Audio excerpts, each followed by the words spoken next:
Hay también razones teológicas para reavivar el don de Dios, el carisma que está en nosotros por la imposición de manos desde el día de nuestra ordenación sacerdotal.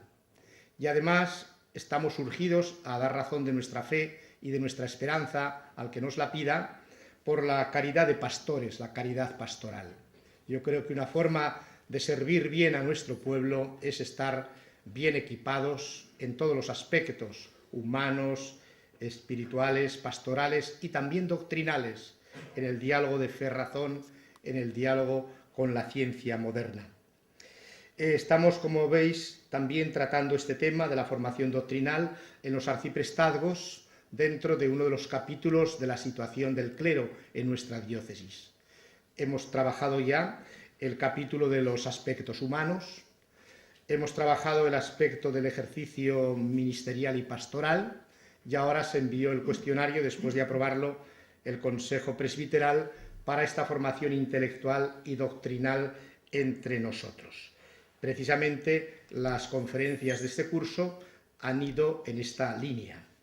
Y los temas de formación permanente de este año estaban enmarcados en el año de la fe. Por eso dedicamos una sesión a todo lo que era una aproximación de nuevo al Concilio Vaticano II al cumplirse los 50 años, para ver la permanente actualidad y la fecundidad tan profunda que tienen los textos del Concilio Vaticano II. Nos ayudó en ese tema el doctor Madrigal, jesuita de la Universidad Pontificia de Comillas.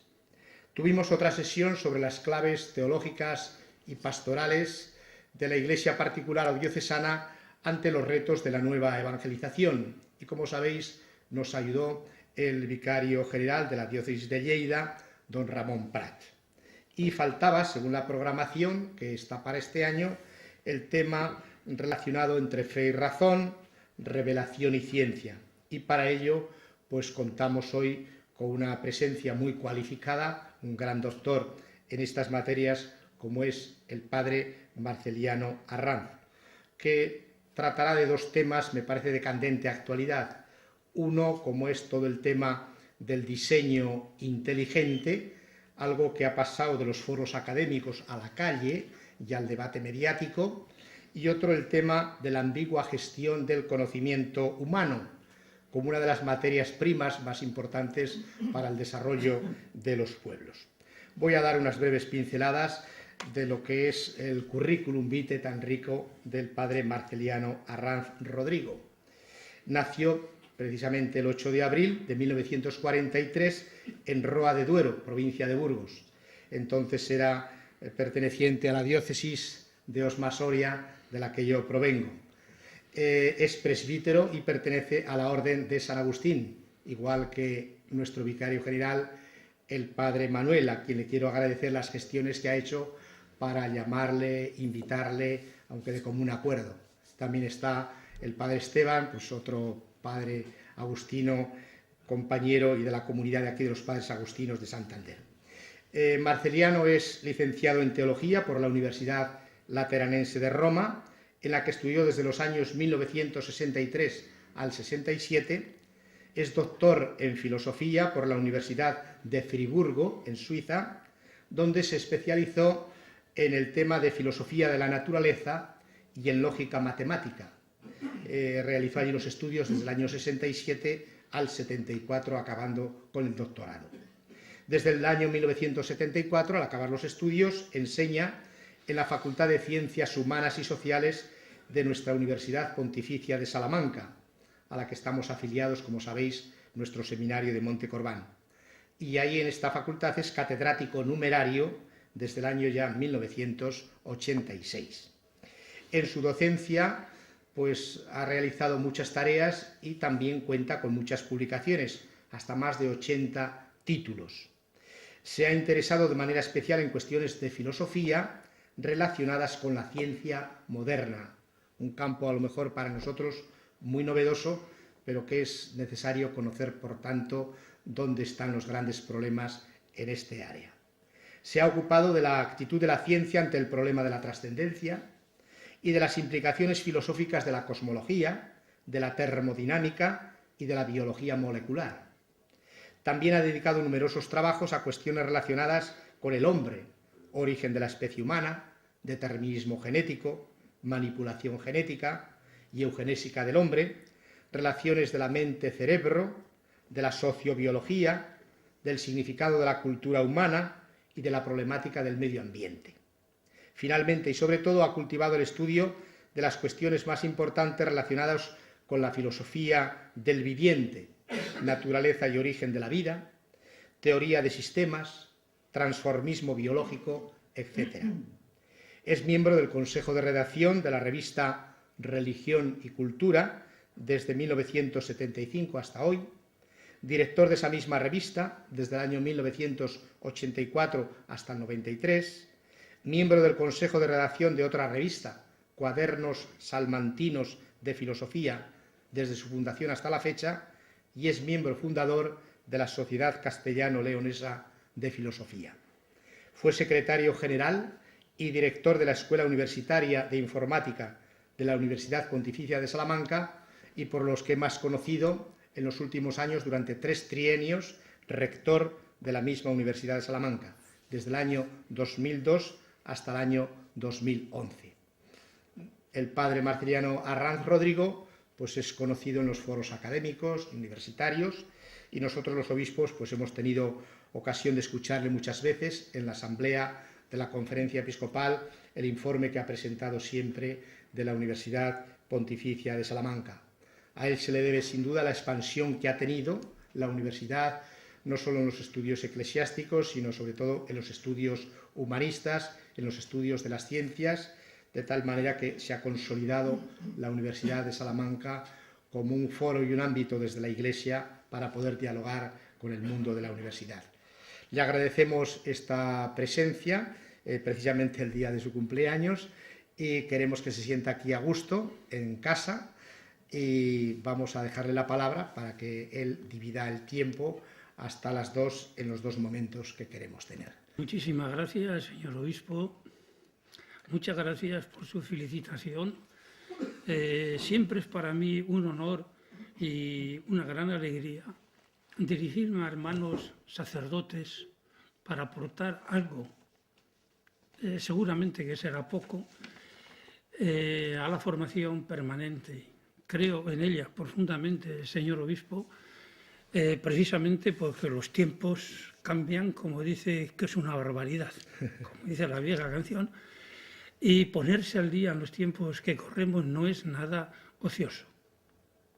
San Agustín tiene una frase muy conocida donde dice: si vuelves al punto de partida y no inicias un camino, estás retrocediendo. Hay cosas en las cuales uno no puede quedarse donde está. Es como subir en bicicleta cuesta arriba. Uno no puede decir, aquí me quedo. Si dejas de las pedales, te caes de la bici. Y en esto de la formación permanente he creído profundamente en ella y he participado con mucho gusto antes de mis obligaciones de rector en esta tarea. Por lo tanto, me siento muy a gusto, muy identificado, siempre que me encuentro con hermanos sacerdotes para compartir con ellos preocupaciones. He elegido 2 temas. El uno se refiere a esta temática del diseño inteligente, que desgraciadamente pues, se ha hecho demasiado popular en nuestros días. Y el otro se refiere a la ambigua gestión del conocimiento humano. Es decir, ¿qué estamos haciendo con el conocimiento? La más valiosa de nuestras materias primas. A veces pensamos que es importante el cobre, el petróleo, y lo es, sin duda. Pero el conocimiento es algo fundamental en el desarrollo humano. Mi idea es hablar unos 35 minutos sobre cada tema y después responder a preguntas, primero hasta que llegue la pausa del café y en segundo lugar hasta que llegue la hora del almuerzo de la comida. Es un esquema, como ven, muy sencillo. Comienzo por el primer tema. Diseño inteligente, lo pongo entre signos de interrogación. Curiosamente, No se trata de un asunto nuevo, sino de un problema bastante viejo a propósito del orden del mundo. Y sin embargo, las discusiones han alcanzado tal grado de virulencia en nuestros días que se han desplazado de la tranquilidad de las aulas al ruido de las plazas y medios de comunicación. Es más, hasta se han visto reflejadas en los anuncios que exhibían las carrocerías de los autobuses de Londres y de Barcelona, en los que de manera provocativa se aconsejaba a la gente: no te reprimas. Al fin y al cabo, es más que probable que Dios no exista. Mi intención en esta breve conferencia, en la que recurriré a San Agustín siempre que pueda, creo que aporta mucha luz a esta polémica, es ocuparme de este problema en el ámbito que le corresponde, es decir, el académico. Y la principal finalidad que me propongo es clarificar algunos conceptos utilizados en la discusión, convencido de que en muchas ocasiones las palabras no se emplean en el mismo sentido. Unas veces sin mala voluntad, otras, sin embargo, con el claro propósito de tener razón, aun a costa de la verdad.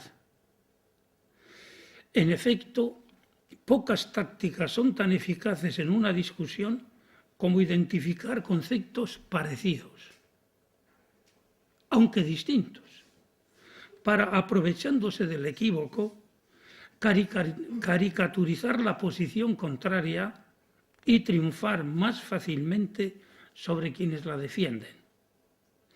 Esta estrategia, ya bastante antigua, es mencionada con una cierta dureza por San Agustín en su epístola 143, advirtiendo: se ama de manera perversa quien no tiene reparos en inducir a otros a error con tal de que su error no se descubra.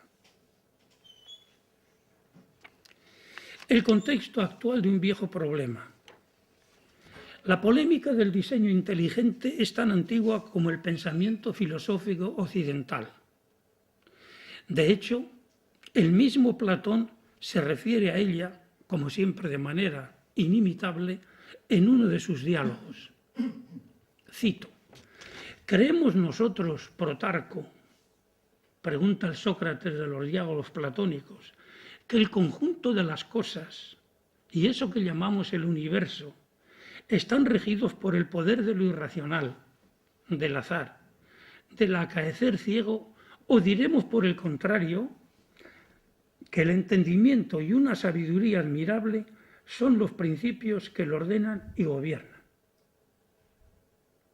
La respuesta que Platón pone en boca de Protarco, carente de toda ambigüedad, proclama solemnemente: hay en el todo, coronándolo, una causa que está muy lejos de ser algo cualquiera o el azar, y que ordenando y regulando los años, las estaciones y los meses, tiene pleno derecho a ser llamada sabiduría y entendimiento.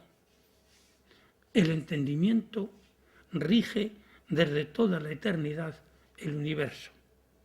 Filebo 28. Me gustaría subrayar una cosa. Como se desprende de la misma literalidad de los textos que acabo de leer, ya en los tiempos de Platón, bastante antes de la llegada del cristianismo, había quien pensaba que el conjunto de las cosas y eso que llamamos el universo están regidos por el poder de lo irracional, del azar y del acaecer ciego. Como ven, es una polémica muy, muy vieja. El problema del diseño inteligente en nuestros días es el mismo que se presentaba en la época de Platón, únicamente que lo han aplicado un poco al campo de la biología, sobre todo a lo que se llama el fenómeno de la filogénesis, la especiación, la aparición de las especies. Aquí hay dos posturas. Hay algunos biólogos que dicen lo que se decía en tiempos de Platón.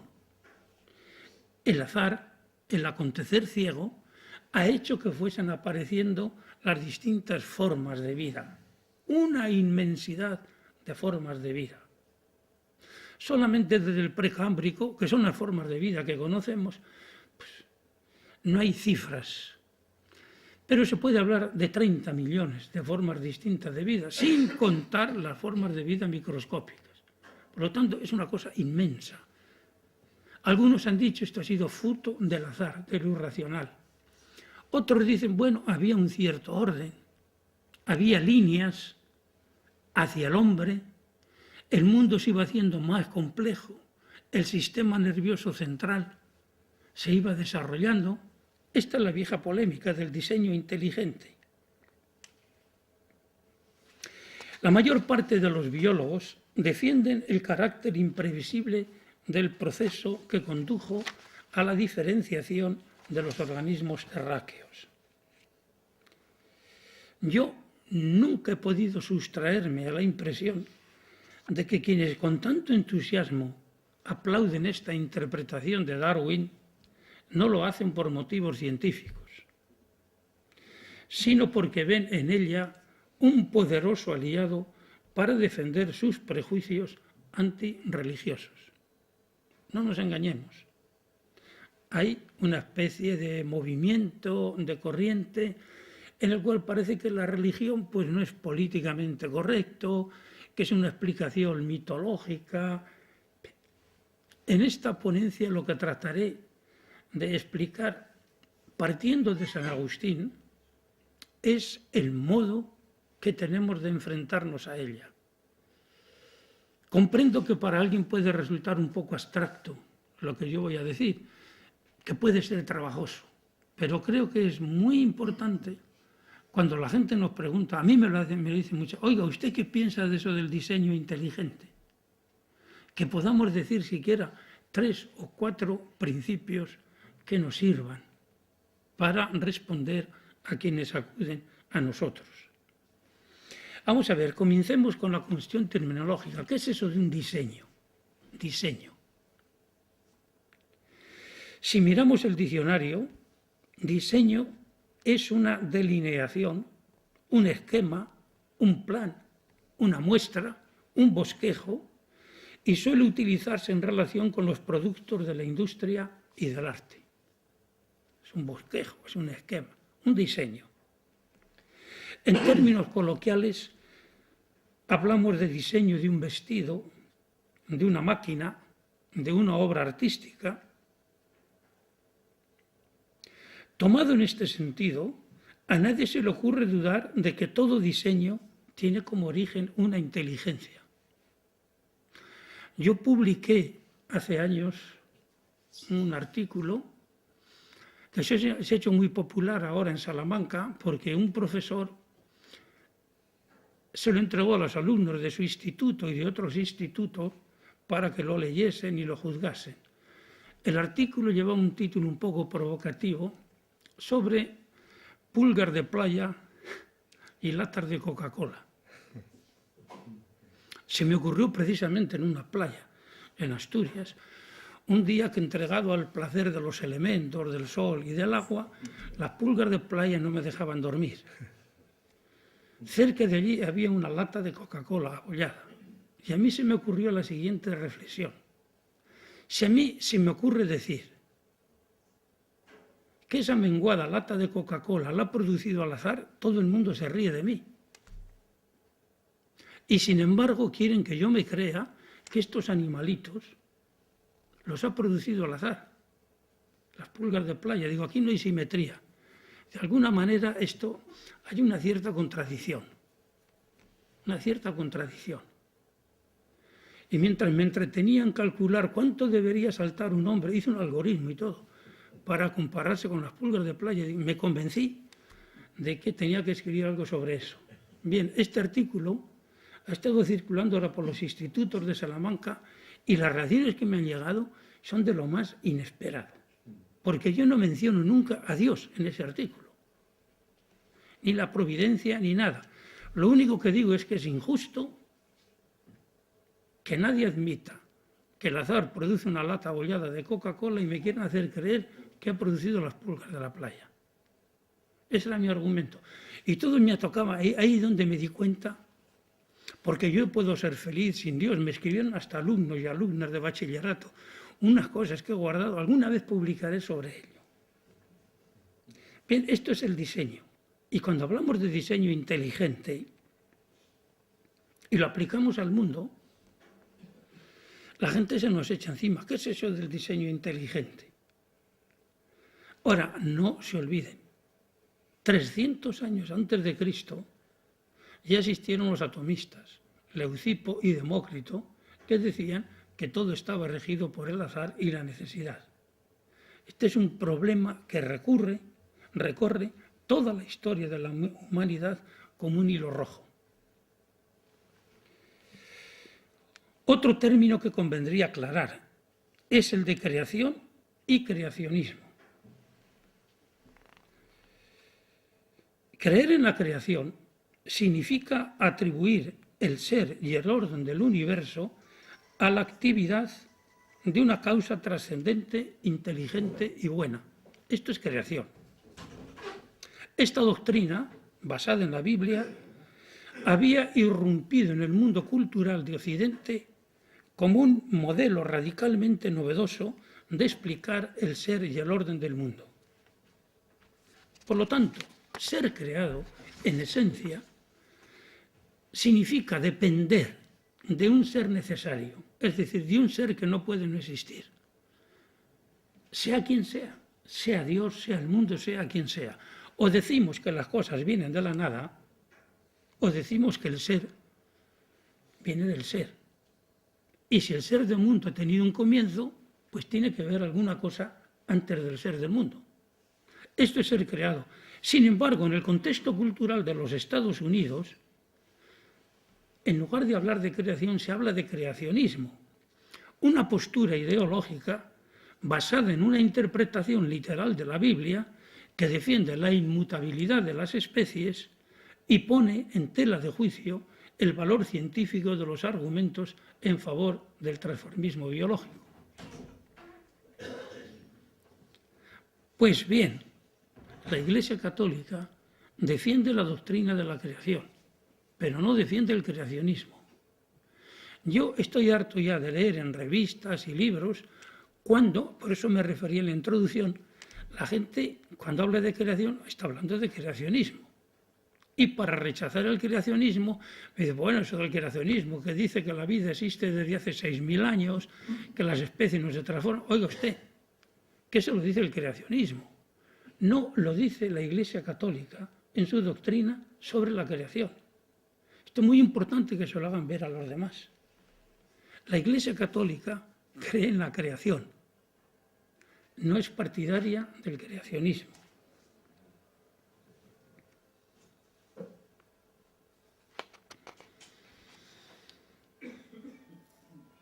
Identificar, y con esto concluyo este punto, por lo tanto, creación, creacionismo y diseño inteligente, con el fin de descalificar más fácilmente la doctrina de la creación que propone la Iglesia Católica, se me antoja muy poco ético en una discusión que quiera ser seria.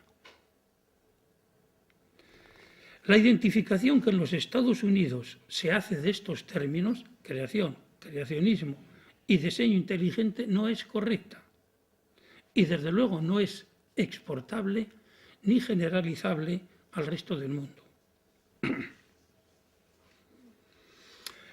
¿Cómo le cantaré al Señor?, dice el Salmo. Tras estas consideraciones de carácter aclaratorio, ha llegado el momento de hacer un poco de autocrítica, de preguntarnos si los creyentes no hemos contribuido también, aunque haya sido de manera involuntaria y con la mejor voluntad, a la confusión de ideas que subyace a esta polémica del diseño inteligente. Podríamos preguntarnos, por ejemplo, si siempre que hemos hablado de Dios y de su modo de actuar en el mundo lo hemos hecho de manera apropiada. O si no, nos hemos dejado llevar a veces por posturas cómodas, sirviéndonos de imágenes y expresiones poco afortunadas. Vamos a admitir de entrada que todas las religiones, incluido desde luego el cristianismo, se sirven frecuente y gustosamente de metáforas lingüísticas, de representaciones artísticas antropomorfas, para facilitar a la gente sencilla la comprensión de sus misterios. Este método no es malo en sí mismo, ya que permite a gente poco formada comprender los mensajes religiosos. Ahora bien, lo que resulta útil desde un punto de vista pedagógico puede ocasionar a la larga algunos problemas doctrinales. Por ejemplo, cuando las representaciones de la divinidad no se adaptan a los inevitables cambios culturales que sufren las sociedades humanas, o cuando lo hacen de manera demasiado lenta.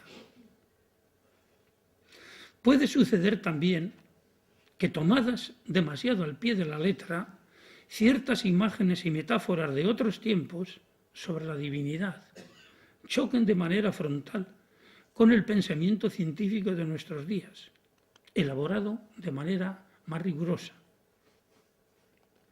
Me he preguntado con frecuencia, a la vista de la confusión, virulencia y sectarismo que se constatan en la polémica que enfrenta a los creyentes en la creación, con quienes rechazan cualquier actividad planificadora en la marcha del mundo, si es posible que debamos admitir que algo de esto puede estar ocurriendo en nuestros días. Es posible que el creciente y profundo desencuentro que se da entre las representaciones religiosas tradicionales y las modernas cosmovisiones científicas provenga del modo en que a veces hablamos de la divinidad y de su actuar en el mundo.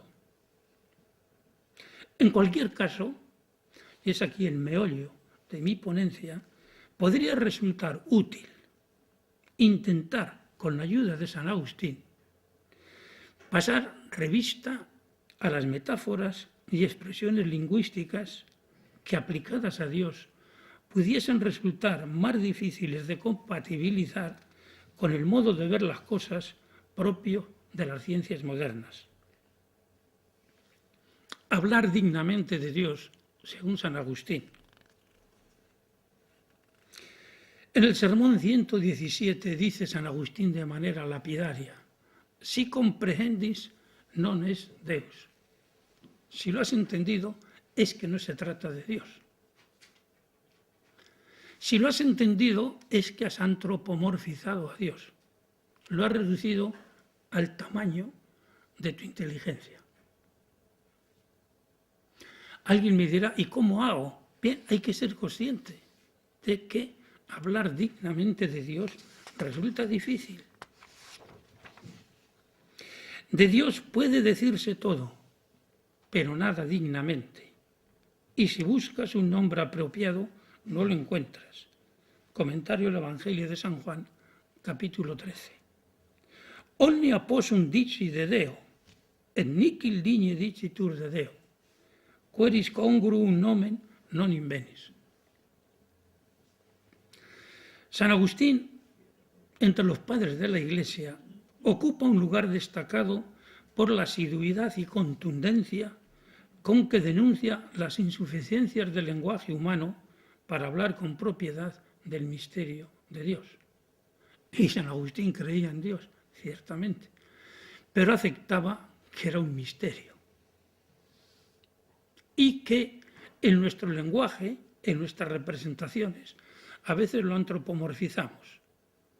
Esto ocurre y es útil en pastoral, pero cuando se trata de discusiones serias, doctrinales, quizá deberíamos tener un poco más de cuidado, porque ofrecemos un flanco demasiado débil. Ah, pero este es el Dios en que tú crees. Es un Dios que echa humo por la nariz y que se dirige...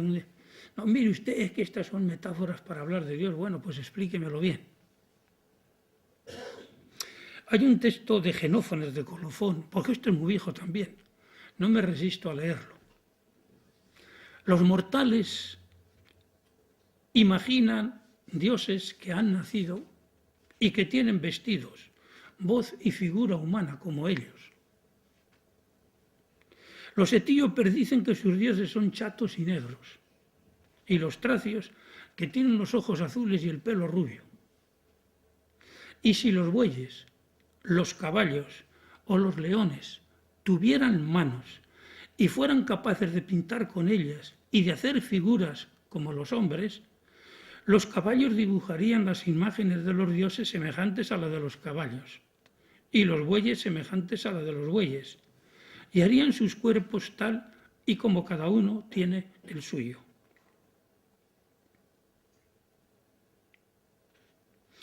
San Agustín, en otro escrito, en la epístola 189, Dios está más allá, no solo de las palabras, sino también de los pensamientos. Deus excedit quidquid de illo non solum dicitur, pero neciam cogitatur. Admitamos eso. Por eso he comenzado, ¿cómo le cantaré al Señor? Tarea harto difícil. Miren, ¿cómo podemos comprender? Cuando hablamos, hay muchísimos problemas que se deshacen con un azucarillo en el agua en el momento en que pensamos que Dios está más allá del espacio y del tiempo. ¿Cómo vamos a compaginar la libertad humana con la presencia divina? Oiga, que es que en Dios no hay antes y después, es un eterno ahora. Y siempre que nosotros utilizamos este lenguaje para comparar lo que está fuera del tiempo con lo temporal, en ese momento nos vemos abocados a contradicciones. Dios excede no solamente nuestras palabras, sino nuestros pensamientos. ¿Y qué diremos del actuar de Dios en el mundo? Porque si no comprendemos exactamente qué es Dios, cuando queremos comprender cómo actúa en el mundo, la tarea resulta todavía más difícil. De nuevo voy a recurrir a San Agustín. El que no es nuevo hizo todas las cosas nuevas. El sempiterno hizo las cosas temporales. Quien desconoce el cambio hizo las cosas que cambian. Se dice que en una ocasión alguien le preguntó, bueno, ¿y qué hacía Dios antes de crear el mundo? Pues preparaba una especie de, por lo menos, de purgatorio para personas que se hacen preguntas tan poco inteligentes como la tuya. Porque si dices que hacía Dios antes de crear el mundo, lo has hecho temporal. Es decir, Dios, por ejemplo, Dios crea eternamente el mundo. Dios, cuando es creador en la eternidad. Otra cosa es que los efectos de su acción causativa sean temporales. La creación es la expresión en el espacio y en el tiempo del acto divino que se pone en la eternidad. Y cuando queremos comparar estos dos polos es cuando aparecen todas nuestras dificultades. Y es que a veces nos imaginamos la eternidad como un tiempo muy largo. Y los filósofos decimos, eso se llama infinitud temporal. Ya Severino Boecio, tota simul et perfecta possessio. Es decir, en Dios no hay sucesividad, no hay temporalidad. Y Dios es creador, y Dios hace todas las cosas, y nosotros no podemos entenderlo. Porque lo único que nosotros comprendemos son seres que cambian, que están en el espacio y en el tiempo. Y cuando aplicamos estas categorías a Dios, nos metemos en un lío. Antropomorfizamos a Dios y entonces podemos ser víctimas. Yo he venido leyendo, cuando venía en el coche de línea, precisamente un libro que acabo de comprar en un viaje que hice a Suiza, existo yo cuando ya no existo. Un físico aclara la eternidad. Son de estos libros que aparecen ahora y que a veces son un poco ingenuos, pero yo creo que tenemos que tomárnoslos muy en serio. Cuando alguien que se confiesa creyente dice, mire usted, yo tengo problemas para comprender el Dios que usted me presenta. Yo creo en Dios, pero no puede ser que Dios sea de esa manera. No puede ser que sea de esa manera. Ahí tenemos que pronunciar un nuevo mensaje. Santo Tomás se presentó muy seriamente esta pregunta. ¿Qué podemos decir de Dios? Yo considero que la postura más equilibrada que se ha dado es de nuevo San Agustín. Fides, quoerens intellectus, que le tradujo San Anselmo, intellige ut credas, crede ut intelligas. Cree para que se abra tu mente a cosas que ni siquiera has pensado y desde las cuales puedes reflexionar, pero no te limites a decir, dicen que San Romualdo afirmaba, credo quia absurdum, creo porque es absurdo. Esta no es una postura de cristiano. Tenemos que ser capaces de dar razón de nuestra fe en la medida que podamos. Oh Señor, dice San Agustín, ¿acaso no es verdadera esta tu escritura cuando tú veraz y la misma verdad eres el que la has promulgado? ¿Por qué pues me dices tú que en tu visión no hay tiempos? Si esta tu escritura me dice que en cada uno de los días viste que las cosas que hiciste eran buenas. Está refiriéndose al relato de la creación, del Génesis. A esto me dices tú, y lo dices con voz fuerte, en el oído interior a mí, tu siervo, rompiendo mi sordera y gritando, oh hombre, lo que dice mi escritura es lo mismo que digo yo, pero ella lo dice en orden al tiempo, mientras que el tiempo no tiene nada que ver con mi palabra, que permanece conmigo igual en la eternidad. Este es un gran texto. El problema que existe para comprender el actuar de Dios en el universo es el mismo que se manifiesta siempre que intentamos relacionar el tiempo con la eternidad. Nosotros no podemos comprender cómo Dios puede estar presente en cada momento de una sucesión. Una sucesión consta de distintos momentos y Dios está presente en cada uno de ellos. No podemos entenderlos. Y cuando interpretamos la eternidad como un tiempo muy largo, en ese momento estamos no solamente cambiando el modo de existir de Dios, cambiamos su esencia. Bien, espero poder aclarar con preguntas sucesivas porque yo voy a pasar ya, cumpliendo mi palabra, a la conclusión. Existe en nuestros días un fuerte rechazo social, no solo al creacionismo, sino también a cualquier actividad planificadora trascendente en la naturaleza. No saben hasta qué punto incluso está difundido esto en nuestros institutos, por lo menos de Salamanca. Yo no sé qué profesores han tenido, probablemente cada uno pues les dice, bueno, eso de creer en Dios, eso es cosa de curas, eso es cosa de la Edad Media, eso es cosa de... Y luego es muy difícil. Alguien me decía, dice, yo puedo ser feliz sin necesidad de Dios, tengo mis videojuegos y mi Twitter y cosas. Y uno dice, bueno, pues ciertamente es otra manera totalmente distinta de ver las cosas. Es lamentable. Pues incluso nos quitan la clase de religión y cosas así. Yo no veo, el problema desde luego puede ser muy grave. A ello ha contribuido de manera importante la confusión involuntaria o buscada entre la doctrina tradicional de la Iglesia de la creación y lo que en Estados Unidos se llama creacionismo, diseño inteligente y cosas así. Una interpretación literal de los relatos bíblicos sobre la creación que incluye tesis científicas más que discutibles. Entonces, si la creación se interpreta como tal, todos los científicos van a ir a por la creación, identificándolo con creacionismo, siendo así que no es lo mismo.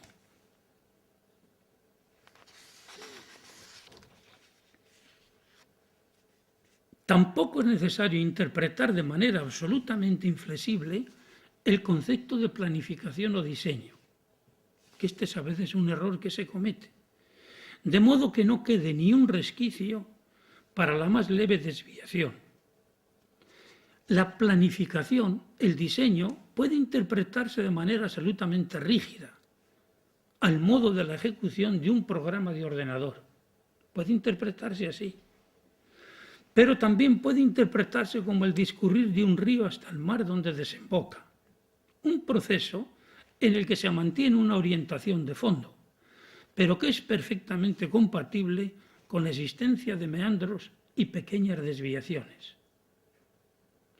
Cuando el concepto de diseño se interpreta de modo totalmente rígido y determinista, no es extraño que de manera instintiva se manifiesten sentimientos de rebelión. A mí me sucedería otro tanto. Por otra parte, es un argumento muy socorrido entre biólogos. Se hizo muy famoso Konrad Lorenz, en este sentido, que interpretaba el diseño de manera absolutamente rígida y se dedicaba a ver cuántos fallos había en las formas de vida. Dice, esto cualquier ingeniero lo hubiese podido hacer mejor. No se trata de eso. Es decir, no interpretamos la creación como un actuar como si fuese el programa de un ordenador. Es una dirección de fondo. Pensar que en la cosmogénesis hay indicios de planificación y diseño no va en contra de las descripciones más comúnmente admitidas de la cosmogénesis. Y parece más lógico atribuir estos indicios a la actividad de una inteligencia.